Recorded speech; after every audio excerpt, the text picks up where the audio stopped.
fucking go! Let's freaking go! Let's fucking go.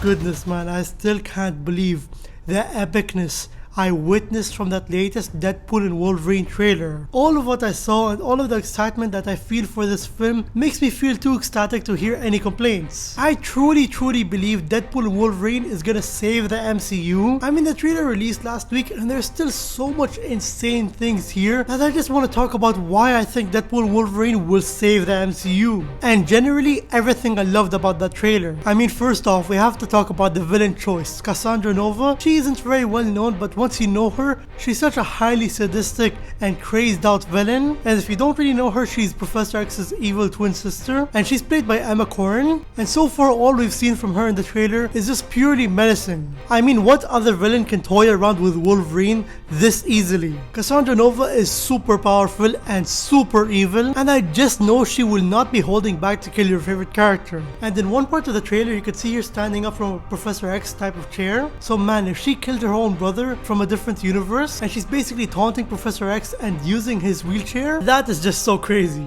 And one aspect that I really loved is you could see a variant of Ant-Man in his giant man form, and Cassandra Nova is using his skull as her base. Now that is so damn insane. And not only that, you can see her basically recruiting a bunch of evil mutants, because below near the entrance you can see a bunch of evil mutants from the past X-Men films. Like if you see here, this is Lady Deathstrike from X-Men 2, and then this is Azazel from X-Men First Class, and this is also Toad from the first X-Men movie, and there's probably a bunch more that we can't really point out right now until the movie releases or we get some more footage in the future. But that is such a seamless way to bring in all of these evil past mutants just so she could be recruited by such an insanely nightmarish villain like Cassandra Nova. And that whole thing alone just shows us Deadpool and Wolverine is gonna be such a different MCU film. I mean, it's gonna be such a crazy and mayhem filled multiversal film, and Deadpool and Wolverine are truly gonna go through such an adventure. And how can you possibly not think that this will save the MCU? We got an R rating with such brilliant comedy that doesn't feel too forced, and we got a comic accurate Deadpool and Wolverine teaming up with each other. This is literally a dream come true. I still can't believe this is even happening. And man, the complaints I've been seeing towards this movie lately on Twitter and some social media platforms are completely idiotic.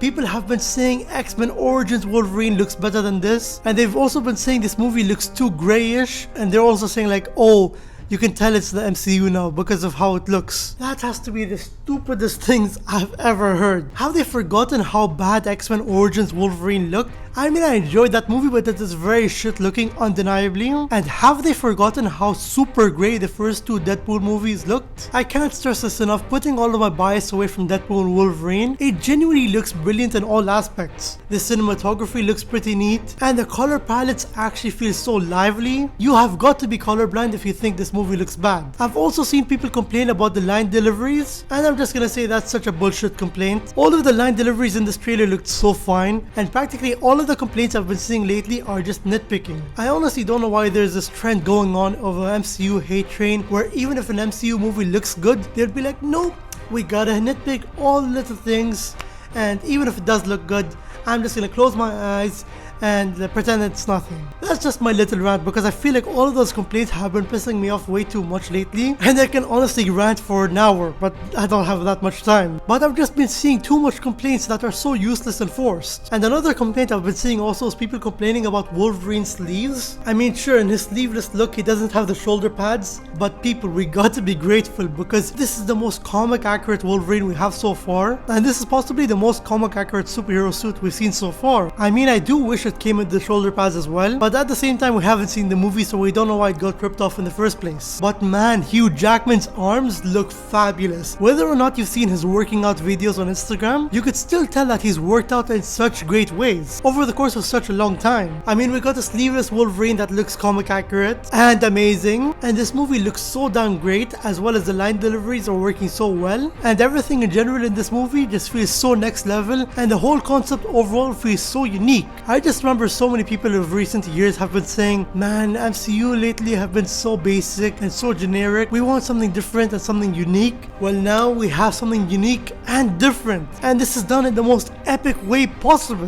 which is in fact Deadpool and Wolverine. I also really love that beginning shot of the trailer where Deadpool meets Logan in the bar. That is just classic Wolverine. I mean, even in my reaction video, I knew that person sitting down in the chair was Wolverine, but it was still so surreal actually seeing him on screen after all of these years. Another thing I find so interesting about this storyline, which just seals the deal of making this so interesting, is the whole TVA storyline. Who would have thought we would have seen the TVA bringing in Wade Wilson and Logan just to save all of the universes? That is such a badass concept and really helps the multiverse idea, and we will surely get to see so much more exciting cameos and more significant roles that we don't know about. And I just know for a fact that one scene in the trailer where he says this, Trust me, kid, I'm no hero. he is definitely talking to Daphne Keane, who's X-23, which is Wolverine's daughter. But it's probably not his daughter, but probably the Wolverine's daughter from the Fox universe. And maybe she's talking to him like he's her father, and she's like, oh, my father was a hero, and an X-Men and all that. So I just can't wait to see the reunion if she's actually in the movie. Another thing that makes this movie so dark and grim, and really shows us that this is such a different Marvel movie, this version of Wolverine has to be the most depressed and suicidal version of Wolverine that we've seen in live action, and it's because of his haunting backstory that we don't know too much about yet. But I'm predicting that this flashback that we see in the trailer of him walking to a field, and all of these stones are the tombstones of the X-Men that was in his universe, and that's why he failed his own world. And that's another thing that just makes it so interesting and complex. This whole movie just keeps on making us guess, and we still don't know the full story. And one thing I want to mention too, the Easter eggs in this film are gonna be so jam-packed. Like one I've been seeing trending so much lately, which I honestly didn't even point out the first time, but in the shot of Deadpool and Wolverine walking in the street, you can see the store behind him is called Liefeld's Just Feet. And that is a reference to Rob Liefeld, because him as a comic artist can't draw feet. And I just find that so funny, because he also co-created Deadpool. Like little Easter eggs like that doesn't feel too forced, just honestly feels so complete to me. And I can't go on without talking about the action sequences that's gonna be in this film. And of course, as I was mentioning before, Rob Liefeld did mention that this film has some of the best action sequences since Captain America Winter Soldier. Now that is some pretty heavy praise, and I do totally agree. Captain America Winter Soldier does have some very solid action sequences. So if he's comparing it in that way, from the footage we've already seen in the trailer with the slow motion epicness and all of the bloody goodness, all of it fits too well. And who knows, for a full length movie like this, how many more epic and immersive action sequences are we gonna get similar to the ones we've seen in the trailer? So I'm gonna trust Rob Liefeld on this. Just seeing all of the fight scenes of Deadpool vs Wolverine in the Void from Loki, that alone excites me big time. The camera work and the fight choreography and the R-ratingness of it all just seals the deal for me, and pretty much all Marvel fans who are excited for this movie. Overall, I thoroughly believe that Deadpool and Wolverine will be saving the MCU, knowing how much Easter eggs it will have, and the R-ratingness of it all, and everything in general that Ryan Reynolds and Hugh Jackman and Sean Levy have been crafting for us Marvel fans for so long, will definitely be a big treat for all of us. Hugh Jackman returning as Wolverine with a comic accurate suit, I still can't believe this is real. I am definitely excited for this movie, man. Deadpool and Wolverine is still my most anticipated movie of the year, and if you're as excited as I am for Deadpool and Wolverine, make sure to subscribe to my channel for more content like this. And comment down below the thing you're most excited to see in Deadpool and Wolverine. And I'll see you guys next time.